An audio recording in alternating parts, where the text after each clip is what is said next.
Sun pictures பிரம்மாண்ட தயாரிப்பில் லோகேஷ் கனகராஜ் அவர்கள் இயக்கத்தில் நம்ம தலைவர் சூப்பர் ஸ்டார் அவர்கள் அதில் பார்த்தீங்கன்னாக்கா தலைவர் வந்து இந்த ஃபேஸ் வச்சுட்டு இருந்தது அந்த ஹேங்க் ஆஃப் அண்ட் அந்த விஷயத்தை இவ்வளோ ரெஃபரன்சஸ் இருக்கா, இவ்வளோ விஷயங்கள் இருக்கா, இப்படி ஒரு எதிர்பார்ப்பு இருக்கா அப்படின்னு சொல்கிற அளவுக்கு வியந்து போகிற அளவுக்கு அந்த எதிர்ப்பு தெரிவித்ததுக்கும் அந்த படத்தை பார்க்கும்போது எனக்கு தெரிஞ்சுக்கிட்ட விஷயத்துக்கும் சம்மந்தமே இல்லாத அளவுக்கு ஒரு மாப்பிள்ளை பொண்ணுக்கு தான் தாலி கட்டி இது வரைக்கும் பார்த்துட்டு வந்துட்டு இருக்கோம். ஃபர்ஸ்ட் டைமு எல்லாரும் பேசிகிட்டு இருக்கும்போது டக்குன்னு திடீர்னு நான் கொஞ்சம் பேசணும் அப்படின்னு சொல்லிட்டு மாப்பிள்ளை பேசுவார்.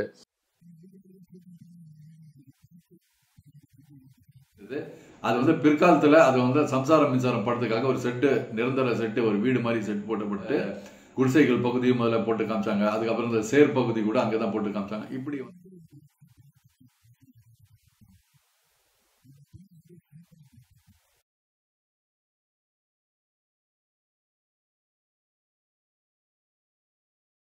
சில தினங்களுக்கு முன்பு திடீர்னு பார்த்தீங்கன்னா சாயங்காலம் 6 மணிக்கு சோஷியல் மீடியாவே தெறிக்க விட்டுருச்சு. வேற ஒன்றும் இல்லை, நம்ம லோகேஷ் கனகராஜ் அவர்கள் வந்து தலைவர் வச்சு தலைவர் 171 இப்போதைக்கு அதுதான் டைட்டில்.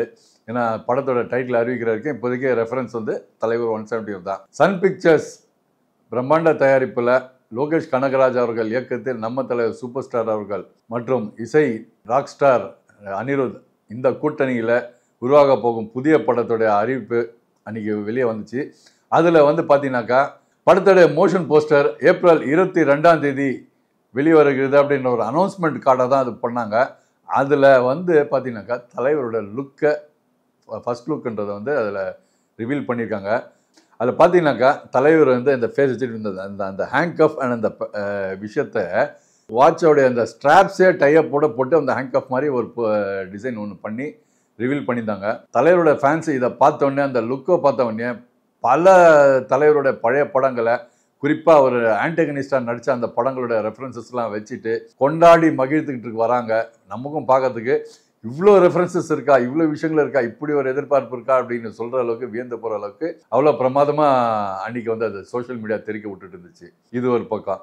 அப்புறம் கடந்த வாரம் பார்த்தீங்கன்னாக்கா ஒரு படம் ஒன்று பார்த்தேங்க. அந்த படம் ரிலீஸுக்கு முன்னாடி பார்த்தீங்கன்னா நம்ம மீடியாவில் ஒரு சில பேர் பார்த்தீங்கன்னா அந்த படத்தோடைய இயக்குனர், தயாரிப்பாளர், அதை சுற்றி அதை சார்ந்தவங்க எல்லார் மேலேயும் வந்து ஆக்ஷன் எடுக்கணும் அப்படின்னு சொல்லிட்டு ஒரு எதிர்ப்பு தெரிவித்தார். ஒன்றும் அந்த டீசர் பார்த்துட்டு அவ்வளோ கெட்ட வார்த்தைகள் இருக்குது, அவ்வளோ விஷயங்கள் அதில் இருக்குது, இதெல்லாம் நீங்கள் என்கரேஜ் பண்ணக்கூடாது அப்படின்ற மாதிரிலாம் சில விஷயங்கள் பேசினாங்க. இதுக்காகவே நான் கண்டிப்பாக அதில் இந்த அளவுக்கு படத்தில் அப்படி என்ன இருக்குது அப்படின்னு தெரிஞ்சுக்கிறதுக்காக அவளோட நானும் போய் அந்த ப்ரெஷ் ஷோவில் உட்காந்து அன்றைக்கி படம் பார்த்தேன். ரிலீஸ்க்கு முன்னாடி பார்த்தோன்னு சத்தியமாக சொல்கிறேன், அந்த எதிர்ப்பு தெரிவித்ததுக்கும் அந்த படத்தை பார்க்கும்போது எனக்கு தெரிஞ்சுக்கிட்ட விஷயத்துக்கும் சம்மந்தமே இல்லாத அளவுக்கு அவ்வளோ நல்ல கண்டென்ட்டோடு அந்த படம் வந்திருக்கு. ஆந்தாலஜி தான், 4 விதமான சாப்டர்ஸு, 4 டிஃப்ரெண்ட்டாக இருந்திருக்கு. அதை குறிப்பாக பார்த்தீங்கன்னாக்கா டைரக்டரோட அந்த சிந்தனை ரொம்ப அழகாக இருந்துச்சுங்க. யூஸ்வலாக பார்த்தீங்கன்னா இது வரைக்கும் கல்யாணம் அப்படின்னும் போது ஒரு மாப்பிள்ளை பொண்ணுக்கு தான் தாலி கட்டி இது வரைக்கும் பார்த்துட்டு வந்துட்டுருக்கோம். ஃபஸ்ட் டைமு பொண்ணு வந்து மாப்பிள்ளைக்கு தாலி கட்டுறது, அதே மாதிரி வந்து பொண்ணு செய்யக்கூடிய விஷயங்கள் அத்தனையும் வந்து ஒரு மாப்பிள்ளை செஞ்சுட்டு மாப்பிள்ளை செய்கிற விஷயங்கள் எல்லாமே பொண்ணு செய்கிற மாதிரி வந்து இப்படி ஒரு ரிவர்ஸாக பார்த்தா ஒரு இமேஜினேஷன் ஒன்று பார்த்தோம். இந்த மேட்ரு நடக்கிறதுக்கு முன்னாடி பார்த்தீங்கன்னாக்கா இந்த நிச்சயதார்த்தம்னு ஒரு காட்சி ஒன்று வரோங்க. ரொம்ப என்ன சொல்கிறது, டைரக்டர் வந்து ரொம்ப அழகாக சிந்திச்சிருக்காருன்னு தோணணும். ஏன்னா அந்த நிச்சயதார்த்தத்துக்கு முன்னாடி எல்லாரும் பேசிகிட்டு இருக்கும்போது டக்குன்னு திடீர்னு நான் கொஞ்சம் பேசணும் அப்படின்னு சொல்லிட்டு மாப்பிள்ளை பேசுவார். பேசும்போது அவர் கேட்குற அந்த ஒரு விஷயத்தை பார்த்தீங்கன்னாக்கா எல்லாருமே திகைச்சு போகிற அளவுக்கு இப்படி ஒரு சிந்தனையா அப்படின்ற அளவுக்கு படத்தில் அந்த காட்சிகளை நடித்தவங்களுக்கு ஆட்சியில் மட்டும் தோணலை, அந்த படமாக பார்த்துட்டு இருக்கிற நமக்குள்ளேயும் அப்படி ஒரு கேள்வி எழுந்தது. நிச்சயமாக பார்த்தீங்கன்னா ஒன்றும் இல்லை, வெறும் சிம்பிளாக விஷயம். பார்த்தீங்கன்னா எல்லாருமே வந்து பொண்டாட்டியை மகாராணி மாதிரி வச்சுக்கோ அப்படின்னு ஒரு பேச்சு வாக்கில் சொல்லுவாங்க. மகாராணி மாதிரி தான் வச்சுருப்பீங்க, மகாராணியாக வச்சுருக்கீங்களா அப்படின்றது தான் ஒரு கேள்வி அந்த மாப்பிள்ளை எழுப்புனது. அது வந்து ரொம்ப இன்ட்ரெஸ்டிங்காக இருந்துச்சு அந்த போர்ஷன் எல்லாம். அதே மாதிரி இந்த ஒவ்வொரு சாப்டரும் டிஃப்ரெண்ட்டாக அந்த இதுக்கு பேஸ் பண்ணி இன்றைக்கி நடைமுறையில் நடந்துகிட்டு இருக்கிற சில விஷயங்கள் எல்லாம் ரொம்ப யதார்த்தமாக அவருடைய பாயிண்ட் ஆஃப் வியூவில் அதை பண்ணியிருக்காரு. அந்த 4வது செக்மெண்ட்டுங்க ரொம்ப வந்து மனசை டச் பண்ண ஒரு விஷயம் சொல்லலாம். குறிப்பாக அந்த கலையரசன் அவங்க நடிச்சிருந்த அந்த போர்ஷனு, அதாவது இந்த டிவி ஷோஸு, ரியாலிட்டி ஷோஸ்ன்ற பேரில், அந்த ஃபிக்ஷன்ஸ்ன்ற பேரில் பார்த்தீங்கன்னாக்கா குழந்தைங்களுக்கு எந்த அளவுக்குலாம் வந்து மன ரீதியாலாம் பாதிக்கப்படுது அப்படின்ற ஒரு எடுத்துக்காட்டை தான் அந்த ஒரு எபிசோடு படத்தில் வச்சுருக்காரு டைரக்டர். உண்மையிலே ஹேட்ஸ் ஆஃப்ங்க. ரொம்ப பிரமாதமாக சிந்திச்சிருக்காரு.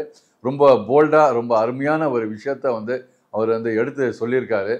நிச்சயமாக சொல்கிறேன், அதாவது இந்த மாதிரி ப்ரோக்ராம்ஸ் பண்ணுற அத்தனை பேரும் இந்த மாதிரி பண்ணுறதுக்கு முன்னாடி, இம்ப்ளிமெண்ட் பண்ணுறதுக்கு முன்னாடி அதை ரொம்ப யோசித்து பார்க்கணும் அப்படின்னு ரொம்ப சொல்லிக்க விரும்புகிறேன்.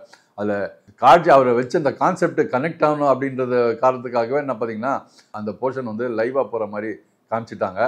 பெரும்பாலும் இந்த மாதிரி வந்து ஃபிக்ஷன்ஸ், இந்த மாதிரி ரியாலிட்டி ஷோஸ் எல்லாம் வந்து லைவாக போகிற பழக்கமே கிடையாதுங்க. எல்லாரும் வந்து ப்ரீ ஷூட் தான் பண்ணிவிட்டு அதெல்லாம் எடிட் பண்ணி அதுக்கப்புறம் தான் அதை ஏர் பண்ணுறாங்க.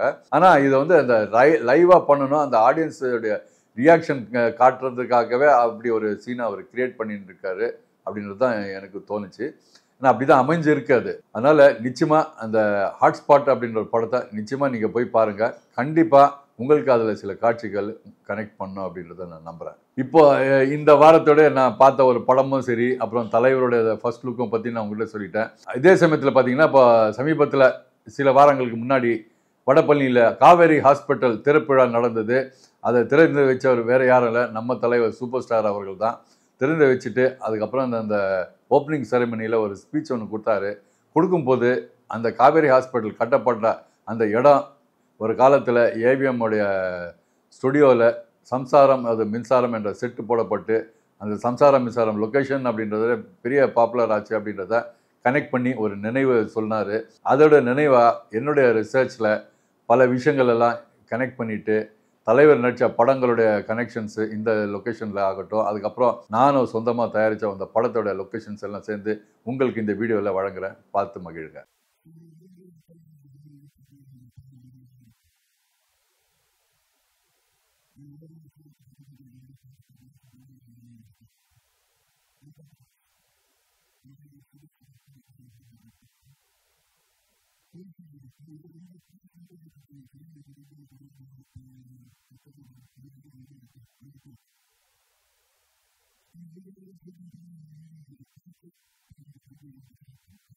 எஸ்பி முத்துராமன் அவர்கள் இயக்கத்தில் நம்ம தலைவர் சூப்பர் ஸ்டார் அவர்கள் நடித்த வெளியான மனிதன்.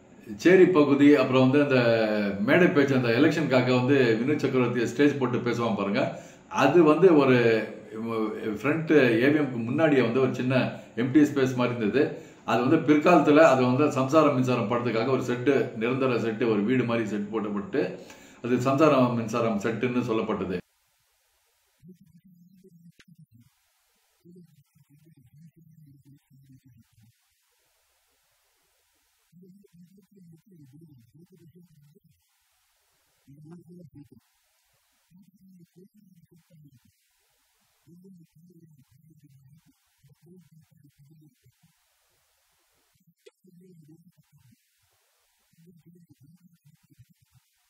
அந்த இடம் எங்க இருக்குன்னு நீங்க இன்னைக்கு தேடினீங்கன்னாக்கா, இன்னைக்கு ஃபோர்டிஸ் ஹாஸ்பிட்டலா ஒரு பெரிய கட்டிடமா நின்றுட்டு இருக்க அந்த இடம் தான் இந்த மீட்டிங் நடத்தப்பட்ட அந்த இடம், அந்த ஷூட்டிங் நடத்தப்பட்ட இடம்.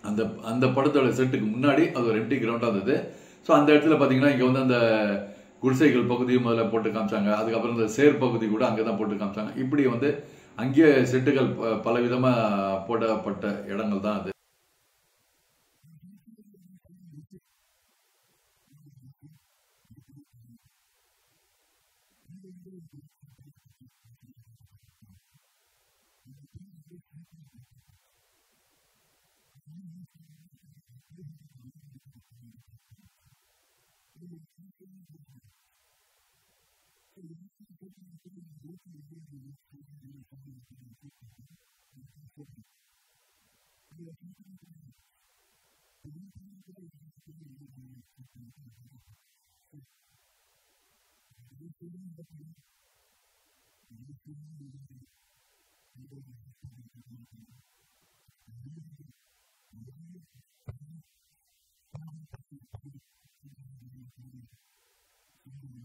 இந்த சீனு எடுக்கப்பட்ட இடம் வந்து எங்கன்னு பார்த்தீங்கன்னாக்கா, ஏவிஎம்ல அன்னைக்கு இருந்து இன்னைக்கு இல்லை, சம்சார மின்சாரம் வீட்டில் பார்த்தீங்கன்னா ஒரு ஃப்ரேமில் இந்த 3 பேர் கலந்து பேசிக்கிட்ட ஒரு காட்சியாக காட்டுவாங்க.